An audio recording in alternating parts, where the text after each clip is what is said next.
The second coming of Christ iprogram yakanangana nekudzoka kwaJesu Kristu. Idi Jesus is coming again. Asi mukati meBible zvinoita sekunge paachauya tinenge tisiri kumachechi, tiri kudzimba, kumabasa, kuminda nekumwe kwakadaro.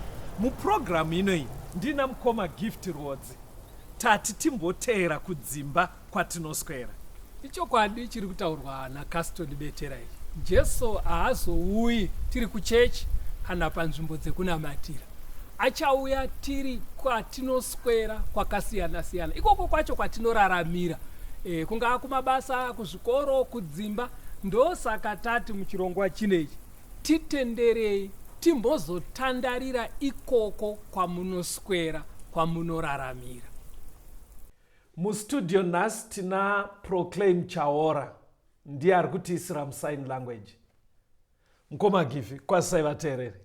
Vateereri, tinokuchingamidzai kuchirongwa The Second Coming of Christ. Hurukuro yatinayo kumaraini nhasi ndeyekuti suicide. Mukoma isai mushiona mukoma. Suicide, kuzviuraya. Kuzviuraya.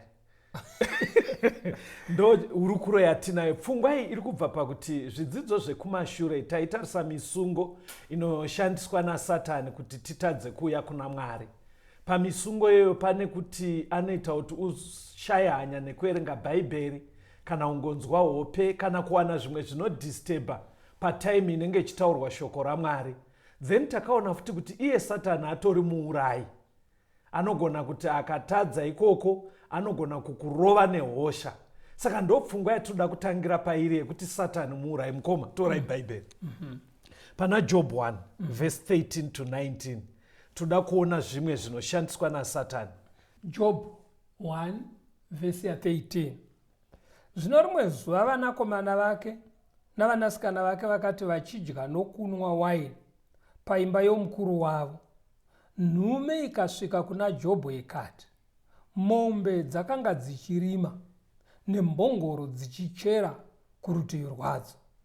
VaSabhiya vakadziwira ndokudzitora navafudziwo vakavauraya neminondo inopinza. Ini ndoganda pukunyuka ndauya kuzokuudzai.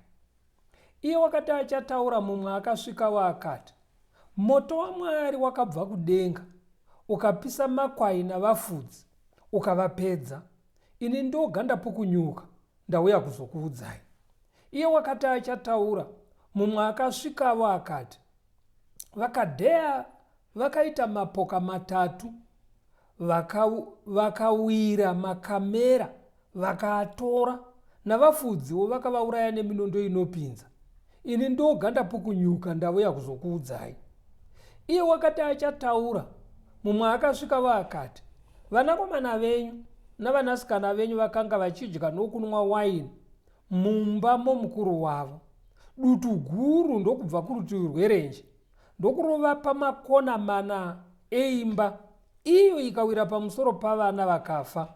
Ini ndoganda pukunyuka ndauya kuzokuudzai. Right. Zvii zvashandiswa naSatani kuparadza pfuma yaJob? Pashandiswa mbavha, hondo, pakashandiswa natural disaster. Right. Panzi mheni futi. Ndo kunzi moto waMwari wabva kudenga, imheni. Right. Pakauya mastorm, dutu. Right. Zvese izvozvo. Saka paanoshandisa zvinhu izvi, pfungwa yake mukoma dai tati nenguva taiverenga kuna John chapter 8 verse 44. Satani muurayi. Agara muurayi. Anouraya. Paanouraya pfungwa yake yakanyanya kuti dai vanhu vafa vasina kuuya kuna Mwari. Rufu rutange vasati vanzwa shoko raMwari.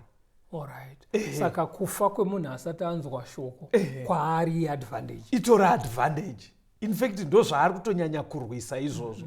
But muchiona zvinhu zvamaverenga manatural disaster yamukoma, mheni, mafloods, dutu remhepo zvinoparadza zviri kuwedzera mazuva ano. Reason ndeye inzwai pana zvakazarurwa 12 vhesi ya 12. Zvakazarurwa 12 pavhesi ya 12. Saka farai kudenga nemi munogarako, mune nhamo yeminyika negungwa, nekuti mweya wakaipa wakaburukira kwamuri akatsamwa kwazvo. nokuti unoziva kuti uchine nguva duku. Saka zviri kuita zvichiwedzerwa mazuva ano because Satan akatsamwa ari kuziva kuti time yake yapera. Saka loss of life yatiri kusangana nayo macommunities, tichitarisa maverengero ataita kuna Job, inoratidza kuti iri kukonzerwa naSatani ndiye muurayi. But imwe loss of life iri kuitika futi kumaraini mukoma, iri kukonzerwa naSatani, but asingashandise mafloods, kana champupuri, kana maaccident, kana mbavha, kana mhondi. Ari kushandisa suicide. Ndopane chidzidzo chedu ipapo. Kuti kwese kuuraya. Saka izvo zvimwe izvo tazviona izvo. But chimwe chaanoshandisa, but chinonetsa kuti vanhu vakurumidze vachiona, kuzviuraya. Kuzviuraya tiri kuti mukoma, suicide. Kuti munhu anogona kupfudza upenyu hwake iye pachake. Exactly. Kuna Satani futi itori advantage. Iyoyo. Saka muri kuti imimi munhu paanosvika pakuzviuraya, ipfungwa inenge yabva kuna Satani. Ndo kwakananga chidzidzo chedu. Muchaona patinoti fambeka, hatigone kuisa pfungwa iyoyo kuna Mwari. Hazviite zvachose. Hazvizokwana kwenguva. Haitombokwane kuna Mwari. Ndaitarisa pamasurvey anoitwa pasi rineri. Pane rimwe bazi rinoona zvevanhu vama-adults kuAmerica. Raida kungotsvaga kuona kuti zviya zvinana stress, distress, kuti munhu ari kushushikana zvakadii mupfungwa. Rakaburitsa maresults muna 2022 ekuti 4% of all adults in America vakatombofunga kuzviuraya. 4% kureva kuti pavanhu 100 vega vega. Right. Pane 4 vanotomboshanyirwa nepfungwa dzekuti dai ndazviuraya. Handizozive kuno kwatiri, but kuAmerica vanhu 4%. Pfungwa yekuzviuraya inotomboshanya. Saka neuwandu huri muAmerica mukoma, 4% iya inotipa about 15 million. Between 15 to 20 million ndo 4%. Saka chindiudza imimi kuti kuri kwekuti 4% havaita pfungwa idzi, vobva vazongofunga kuti gandife. Tiri kutaura zveabout 15 million vanhu pagore. Iwe kana uchiti 15 million iri kupodza yaita population yeZimbabwe yese. Saka ndiri kutoti kamwe kaarea Satani kaari toti kuripa, toti kudikana kaari kukohwa nako. Kaari kukohwa nako. Saka zvikonzero zvinogona kuita kuti munhu azviuraye ndezvipi mukoma. Ndanyora panapa palist randinaro. Ndichingotarisa zvinoitika kumaraini. Chekutanga, zvikwereti nenhamo. Zvikwereti kuti ndati debt and economic failures. Okuti munhu anenge awandirwa nezvikwereti. Right. Oti kufa kuri nani? Pari kuzvibhadhara. Then sexual abuse. Kubatwa chibharo. Domestic violence. Kushungurudzana nekurovana mudzimba umo. Imwe yacho bullying. Bullying tingaiti chini chisho. Bullying. Munhu anenge achiharaswa achirohwa nevamwe zvinowanzoitika kuchikoroka. Zvinowanzoitika izvozvo. Vakuru vanenge vachishungurudza nekurova tufana. Zvinotokonzera kuti munhu afunge kuzviuraya. Then tine use yemadrugs, abuse yemadrugs. Okay, kushandisa zvinodhaka. Right. Then chimwe chinogona kutoita kuti munhu afunge kuzviuraya chronic pain, marwadza akanyanya akauya pamunhu, munhu anogona kuti kufa kuri nani. Then ndinaya ndati social isolation. Mungati chiine short. Social isolation yekuti munhu kushayiwa shamwari kauko, kushayiwa vepedyo vaunogona kuwadzana navo. Very good. Then terminal illness. Iwo munhu kutorwara zvekunofa wozviuraya futi. Unenge uchitoziva kuti karwarira akanda kunofa, zvinotokonzera izvozvo. Then loss of a loved one. Warasikirwa nemudikani wako. Very good. Miscarriage. Ivi kupfukudzika kwepamuviri. Kukagona kuteedzana. Mai vacho vanogona kutofunga kuti beta ndife. Then tanyora yekuti ndanyora kuti loss of important relationship. Kurasikirwa tingati ukama hwakauya hwepedyo kana ukapfukudzika. Tikuti warambwa nemurume. Kana nemukomana. Kana nemusikana. Then imwe yandinoona inenge iri common kuno kwatinogara kucontinent yedu nei. Kutya kuenda mujeri. unopara mhosva asi uchitya kuenda mujeri. Very good. Zvinogona kukonzera. Saka iye zvino izvi mukoma ngatikasike tione maexample mubhaibheri kuti nyaya iyi irimo here mubhaibheri yekuzviuraya. Endai pana 1 Samuel 31 verse 3 to 6. Samueri wokutanga 31 pavhesi ya3. Sauro akakurirwa kwazvo pakurwa, vafuri vouta vakamubata, akatambudzika kwazvo nokuda kwavafuri vouta. Ipapo Sauro akati kuno waibata nhumbi dzake dzokurwa nadzo, vhomora munondo wako undibaye nawo, kuti ava vasina kudzingiswa varege kusvika vandibaye nokundidadira. Asi mubati wenhumbi dzake dzokurwa nadzo wakaramba, nokuti wakanga achitya kwazvo. Naizvozvo Sauro akatora munondo wake akazviwisira pauri. Zvino mubati wenhumbi dzake dzokurwa nadzo wakati achiona kuti Sauro wafa, naiye akazviwisira pamunondo wakewo akafa pamwe chete naye. Right. Ndiani azviuraya apa mngoma? Mambo Sauro. Right. Toda pfungwa yekuti ndimambo. Alright. Vazviuraya sei? Kuzvibaya nemunondo. Vazvibaya nemunondo. Vazvibayirei nemunondo? Apa vanga vakurirwa kapakurwa. Saka vakutya kuti ndikabatwa nemaoko vanhu ava pane tocha dzinoitwa muhondo kadzi. Akati zviri nani ndifana. Murikuona here kuti zvinogona kuda kufanana nemunhu apara mhosva. Ari kuziva kuti mapurisa amugodza. Saka unongoitoziva kuti mhosva yangu handingonovharirwe. Pane zvandogona kumboitwa. Saka unongoti kufa kuri nani. Ipfungwa yatiri kuona. Saka zvatodaita mngoma pamaexample mamwe matatu toda kuona kuti ndiani adaro, azviuraya sei, chikonzero chii. Saka patati ndimambo aona kuti ramangwana harina kuita mushe ndototywa, aita zvekuzvibaya. Hatinzwei pane mumwe 2 Samuel 17 verse 23. 2 Samuel 17 verse 23. Vhesi ya23. Yes. Zvino Aitoferi wakati achiona kuti vakanga vasine hanya nezano rake, akaisa chigaro pamusoro pembongoro yake, akasimuka akaenda kumba kwake kuguta rake, akarayira vose veimba yake, akazvisungirira akafa, akavigwa mubwiro bwababa vake. Ndiani azvisungirira? Aitoferi. Aitoferi aive chii Aitoferi? Pavara rechirungu vachanda kuti advisor. Anga akatidzidzei aine pfungwa dzakatesva. Saka musuyu pfungwa dzake hadzina kugashirwa padare ravakaita. Ndobva zvamubhohwa kuti pfungwa yavatora itatokundwa. Saka munhu ngatimuti nhasi ndiprofesa. Vazviuraya vashandisa method ipi? Akazvisungirira. Very good. Handei pane imwe example 1 Kings 16 verse 18. Madzimambo ekutanga 16 vhesi ya18. Right. Zvino Zimuri wakati achiona kuti guta rakundwa, akapinda munhare paimba yamambo, akapisira imba yamambo pamusoro pake akafa. Zimuri aive mambo, ndivo vakatanga kutonga kusati kwauya naAhabhu. Paakaona kuti hondo ine handichakunde, kwakupinda mumanshoni yake, kwakutungidza moto ndobva afa. Hatione imwe enzaniso yokupedzisira Matthew 27 verse 3 to 5. Mateo 27 pavhesi ya3. Yes. Zvino Judhasi uyo wakamupandukira wakati achiona kuti watongerwa kufa, ndokuzvidya mwoyo, akadzosera masirivheri aya ana 30 kuvaprista vakuru navakuru, achiti, ndatadza ndapandukira ropa risine mhosva. Vakati, tine mhaka iko nazvo, imhaka yako. Akakandira pasi masirivheri mutemberi, akabva akaenda ndokuzvisungirira. Ndewekuchechi uyu. Anga ari treasure. Aita kuzvisungirira. Saka taona Sauro azvibaya nebanga ndimambo. Ndobva taona Aitoferi azvisungirira anga ari profesa. Ndobva taona Zimuri ari mambo atungidza manshoni yake. Ndobva taona Judhasi aita zvechechi azvisungirira. Chidzidzo chedu chiri kuti suicide.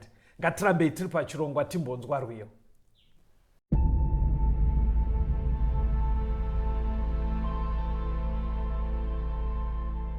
Apo pasara vera ndinoenda kumusha, uko kufa kunopfeka kusafa. Nichamziva mponesi apo achazouya, iye anondigashira kumusha.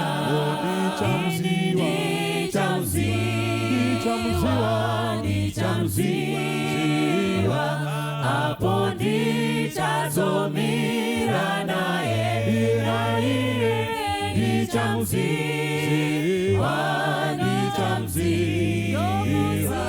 nemanzanzi mumaoko ake,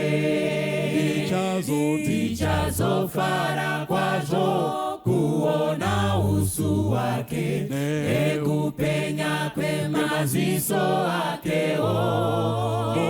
Moyo wangu kumkudza ngerudo roremutsa, anondigadzira musha kumusoro. Nichamziwa,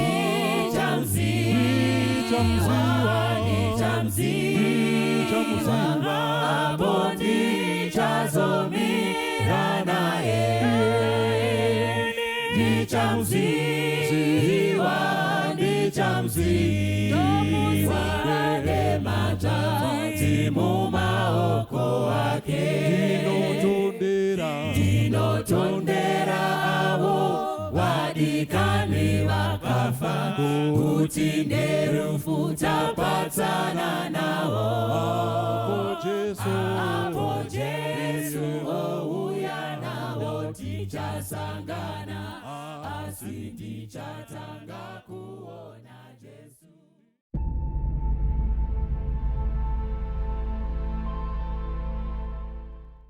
tiriko kumaraini hurukuro iri kuti suicide, kuzviuraya. Ngoma, taona mhando dzataona mubhaibheri dzekuzviuraya. Maona dzipi Ngoma? Pane kuzvibaya nebanga. Right. Ndouri kunzi munondo apa. Kuzvibaya nebanga uku. Dai ari nhasi kugona kuzvipfura nepfuti. Right. Paita kuzvisungirira. Right. Taonazve kuzvipisira mumba. Kutungidza imba yesotsva. Kuti zviri kuitwa, vamwe vacho vari kuzviita madzimambo, vamwe vanhu vakafunda, vane uchenjeri pakutaura. Saka chinhu chandinoda kuti maybe vateereri vakasike kubata, ukaverenga bhaibheri rese uchitsvaga vakazvisungirira, vanogona kusapfuura 10 uchingotsvaga. Handitika kutoratidza kuti vashoma vakadaro. Saka zvinotonongedza kuti pfungwa ina Mwari ndeyekuti hachizi chinhu chiri kukurudzirwa. Kuzongonyorwa uko kungotowo zvakaitika. Tikatarisa vasina kuzvisungirira vemubhaibheri nevakazvisungirira, vakazvisungirira vashoma vakazviuraya. Kuratidza kuti pfungwa ina Mwari haisi yekuti tiende ikoko.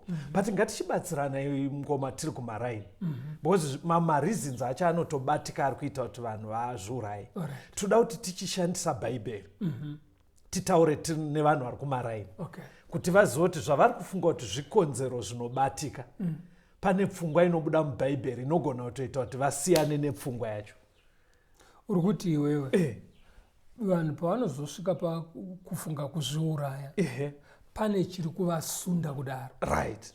Saka bhaibheri rinotiisira pachena kuti nyangwe chiripo, asi chinofanira kurasirwa kure. Chofanira kurasirwa kure. Handei kumaraini panyaya yezvikwereti nekutotambura chaiko, basa riri kunetsa, hazvisi kumboita zvakanaka, zviri kutambura chaiko kusvika pakushaya chekudya. Zvikwereti zvakadai so newe. Inzwai pana Luke 21 verse 25. Luka 21 verse 25. Zviratidzo zvichavapo pazuva napamwedzi napanyeredzi napanyika, urombo hwavanhu vachikanganiswa nokutendera kwegungwa namafungu. Verse 26. Vanhu vachapera nokutya nokutarira zvinowira nyika, nokuti masimba okudenga achadengenyeka. Saka bhaibheri riri kuti mumazuva ano ekupedzisira chimwe chinhu chinenge chiri so common pasi rese, urombo hwevanhu. Chirungu chinonoti distress of nations. Riri kutoti vanhu vanenge vachikanganisika, usiri shuwa kuti mangwana uchadii. Saka nabhaibheri riri kupa picture iyoyo yekuti ndo zviri pasi rese mumazuva ano ekupedzisira. Ngoma chitaura ine munhu ari kufunga kuti kutambura ireason yekuzviuraya. Ndakubata here. Taura iti. Kuti bhaibheri raisa pachena. Zvinhu zvakatotaurwa naJesu.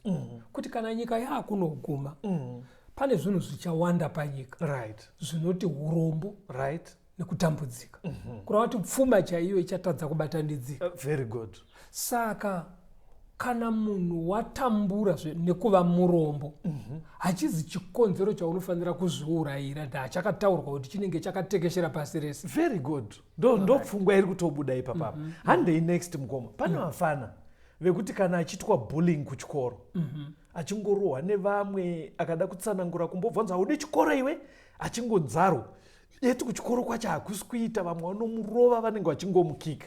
Kune tuvana tunozvisungirira unzwa kuti muclassroom 4B muclass 4B muya mune mwana azvisungirira pabhimu.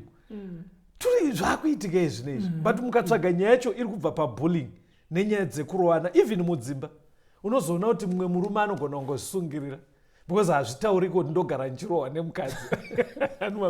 Nyaya yekungorohwa iyi inodhiservera kuti munhu azviuraye. John 19 verse 1. John 19 verse 1. Yes. Zvino Pilato akatora Jesu akamurovesa. Ndijesu. Jesu akakwaturwa ngoma. Ndoda kushandisa vara iroro kuti zvitsimbidzire kuti paari kunzi akaroveswa haasi kungonzi akanzi rovai mukomana uyu. Paitwa nemasoja akatrenerwa nyaya idzodzo dzekurova. Saka point yatiri kungotaura mudikani ndeyekuti kuri kwekuti ndo zviri kutoitika kumba kwenyu kuti murume anokurova uri kuitwa bullying uri kugara uchingoitwa kakushungurudzwa kane kurovana kayake. Jesu akapindana nazvo. Hazvina kutanga newe ndo zvatiri kutaura. Saka muri kuti mimi munhu ngaarege kuzviuraya ndazvamuwira ngaazive kuti zviwira vanhu. Thank you. Ndo pane point yedu. Handei pana mapisarema 22 verse 1 na 2. Mapisarema 22 pavhesi ya 1. Right. Mwari wangu mandisiyireiko? Munomirireiko kure pakundibatsira napamashoko okugomba kwangu? Mwari wangu ndinodana masikati asi hamupinduri, nousiku asi handiwani zororo. Muri kuona kuti munhu ari kurwadziwa uyu. Imwe itori solution mukomaka. Patinosaya nepaini nezvinoshungurudza kumbotry kutoenda una Mwari mukoma. Ndo pfungwa iri kubuda apa kuti Mwari vanonzwa. Ndaona sekunge vhesirira riri kutotaura kuti vanhu vari kushupika zveishuwa. But pfungwa yawazobuda naye yekuti uyu ari kutidzidzisa kuti kana washupika dana kuna Mwari. Zviri kuita munyoro. Mukoma, chinonetsa inini. Munhu unofanira kuzogona kupfugama kunamata because wakuenda kuchechi. Ndoda kuti mutaure netimu riri kumaraini. Because kumaraini kune timu risingaende kuchechi zvekuti vanofunga kuti saka hapana room for them to pray. Alright. Pfungwa iri kubuda pamuri kutaura ndeyekuti uchiri kumba usati wasvika kuchechi, usati watanga kuenda kuchechi, itotanga kudana kuna Mwari. Munoza kuna vanhu vanondichaira nharonzwa mufundisi ndibatirewo muteuro ndinamatireiwo. Wobva kuti munobata muri kupi? Wonzwa saka ndatokufonera handina kwandati ndakuenda. Saka pfungwa yaanenge ainayo ari kufunga kuti hazvigashirike pamberi paMwari kuti ataure kuna Mwari akanzikwa. Yeti pain yapindana neuyu ari kuti Mwari idi ndinzwei. Ngatidzidzirei kunamata ana bamuni tiri kumaraini ikoko. Pazvinorwadza zvinotipa simba rekubvisa pfungwa yekuzviuraya. Handei pamberi mukoma mapisarema 68 verse 5 to 6. Tiedze kubatsirana neMwari kuti pastor ezvinezvi sisi vangu andaiti ndo vega vakashayika. Mama wedu akashaya, hatina kumbobvira takaudzwa baba vedu, handina hama. What's the point of living? Ndaakufa hangu. Inzwai mapisarema 68 verse 5 to 6. Mapisarema 68 pavhesi ya 5. Baba venherera nomutongi wemhosva dzeshirikadzi ndiye Mwari paugaro hwake utsvene. Vakanga vari voga, Mwari unovagarisa pamhuri. Unobudisira vasungwa kumufaro, asi vanomumukira vanogara panyika yakaoma. Mwari ndiMwari wenherera, ndiMwari wechirikadzi. Hanzi vaya vari vega, God is able to give them a family. Pfungwa iripo ndeyekuti Mwari aritori concerned nenyaya idzodzo. Kutoratidza kuti Mwari ari kudenga anotozviongorora kuti uyu asare ega uyu nebrother yake ende brother yacho payakaenda kuBotswana haichafoni. Mwari anotozakakushungurudzika kazvinokonzera. Saka advice ka kuenda kuna Mwari akadai. Ndo pfungwa yandiri kuona ipapapa. Right. Saka panapa pari kutovhurwa ndokuti chero uri nherera, chero uri kushungurudzika, Right. Mwari anocherechedza vanhu vakaita sewe. Anocherechedza vanhu vakaita. Kukana wafirwa nemudikana ari padhuze. John 11 verse 33 to 35. Okay. Tiri kumaraini vavadikani. Pfungwa iripo ndeyekuti mushoko raMwari zvikonzero zviya zvinoita kuti tifunge kuda kuzviuraya kuna Mwari hazvisi justifiable nekuti pane shoko raMwari rinogona kutibatsira in every situation. John 11 pa 33. Yes. Zvino Jesu wakati achimuvona achichema, vaJudha vakanga vauya naye vachichemavo, akafa neshungu mumweya akatambudzika. Akati, mamuise piko? Vakati kwaari, Ishe, uyai muone. Jesu akachema misodzi. Right. Ndiani anga afa ngoma? Ndirazaro. Ndirazaro. Jesu akabuda misodzi. Ndopfungwa yandoda kuti muoneyo kuti kufirwa newo padhuze ka hachizi chinhu chiri foreign kuna Jesu. Because Jesu chaakatoitironza amborarama mukoma. But tichiziva hedu kuti nyaya homba ari kufanira kufira nyika. Kakurarama kaya aida kuti aidentify nesu. Kakufirwa kaya isaine mawedzi kuti Jesu akauyira kuzofanana nesu. Yes. Kuti zvatinopfuura nemazviri iye apfuurewo nemazviri sezvatinongoita. Imwe pfungwa inogona kuuyisa kuzviuraya mukoma chitema. Okay. Ndoda kupa example yechitema cheupombwe. Tomboti ndiri mukomana ane 28 years. Ndine musikana wandoda kutochata naye ndakanobvisa pfuma. Handitika? But ndisati ndabvisa pfuma pamwe ndaita upombwe naye. Ndobva ndaita futi vamwe vasikana 2. Vasiri uyu wandoda kuchata naye vandaitisa futi pamiri. Vobva vanditizira vari 2. Kwana tete kwemusikana ndozikana. But pazvaitika zvese izvozvi mari yandaitisa zvakaipa zvese ndaiba futi kubasa. Hanimukona zvaita chite. Munoziva kuti pakadaro munhu anogona kuti gandife. Anotanga kufunga kuti ndofesana sei neuyu wandoda kuchata naye. Kuhana tete vake. Kubaba wangu nasekuru vandakaenda tichinorora vonzwa kuti kuna vamwe vatizira vavasingazivi. Kubasa. Saka chitema chega chinogona kutongokuudza kuti shawanyanya. Nekuti mimi chitema chinokuunganidzira zvinhu zvekuti pfungwa inozongoya ndekuti kuti utopa buda kutofa. Chitema chinotokuudza chega kuti shamari ifa iwe. Inzwai Mapisarema 69 verse 1 to 3. Toda kuti tipendere chidzidzo ichi. Mapisarema 69 pa verse 1. Ndiponesei Mwari nokuti mvura zhinji yasvikira pamweya wangu. Ndinonyura munhope yakadzika pasina pokumira. Ndasvika pamvura zhinji yakadzika pandinofukidzwa nenzizi. Ndaneta nokuchema kwangu. Huro dzangu dzaoma. Meso angu anovava nokurindira Mwari wangu. Chitema chamutambudza ichi. First point, pfungwa dzekuti beta ndipfuure sadzauya munhu ngauye kuna Mwari. Sei Bhaibheri riri kuda kuramba richingodzirira vanhu vasazviuraya. Exodus 20 verse ya 13. Exodus 20 pa verse 13. Yes. Usauraya. Ndo pfungwa iri kubuda mubhaibheri. Toda kutendai vateereri. Hurukuro yedu yengeri yekuti suicide. Pfungwa iyi yekuzviuraya haisi muzano raMwari. Tiri kumaraini maremerwa adikani muine zviri kushungurudza. Suicide is not an option. Mukoma. Ndokumbira kuti pataakupa vateereri nhamba tite vanhu vari kuti pastor ndazvinzwa. Patototaura dai kune mumwe angaitofunga izvozvo izvi. Aigone kusenda message kuti shuwa ndatodzoka. Dzokai kuna Mwari. Phone number dzamunoshandisa kuti muwane malinks ekupinda mumawhatsapp groups ndo dzandakudeedzera. 0717 091 615. 0717 091 615 kana kuti 077 590 9095. 0775 909095. Ngatisanganei zvakare pachirongwa chino The Second Coming of Christ.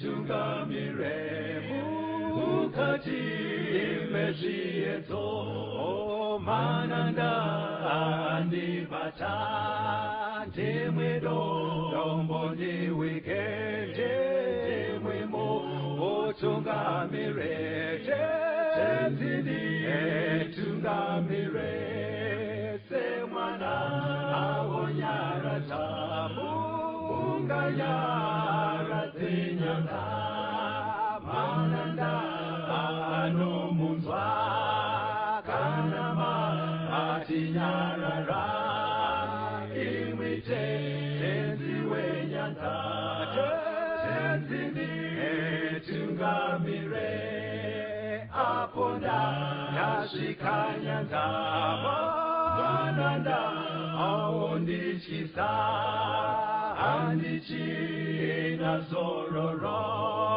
ndotsamira kune mwika ngandinzwe imwi moti ndinokutungamira